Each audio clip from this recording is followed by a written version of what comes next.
The learning target for our phonics lesson today is I can identify the sound spellings for short and long vowels and use to decode CVC and VCE words.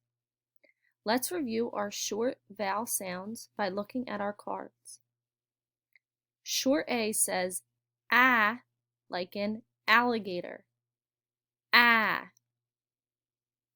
Short E says eh, like in elephant. Eh. Short I says I, like in igloo. I.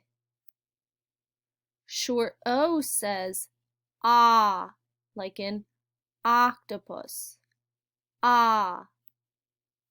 U says like umbrella. Remember, our long vowels say their name. A, E, I, O, U.